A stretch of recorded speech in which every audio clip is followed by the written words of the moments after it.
Okay, so started putting them back together. You can see I did not paint the brackets or a lot of the other things. It doesn't matter. Not to me anyway. The little guys are all moving nice and free now.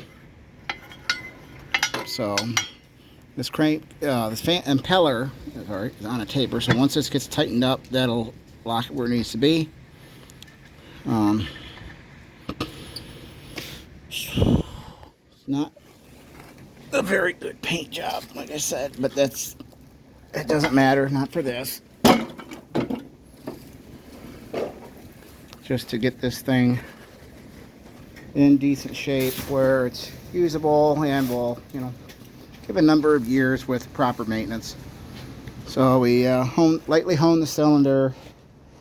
The whole engine was taken apart because we had to get all the rust out and everything. We replaced the oil pump because it was actually bad.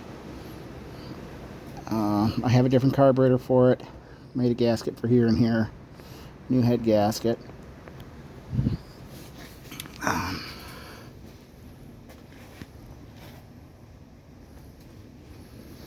So this is the carburetor that's going on it. It's off an older model. I think this is from the 80s.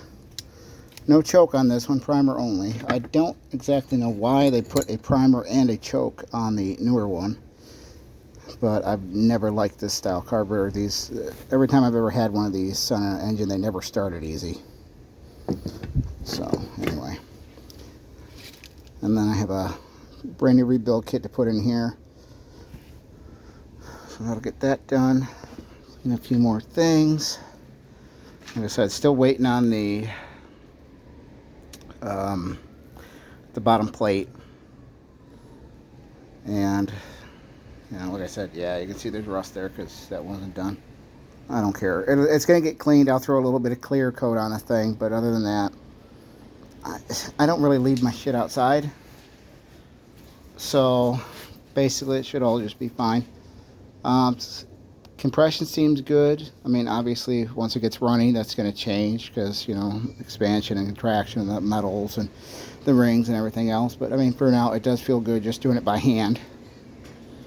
So, I feel it's going to be fine. I don't think it's really going to smoke bad. It might a little bit, but the condition of it doesn't look all that bad.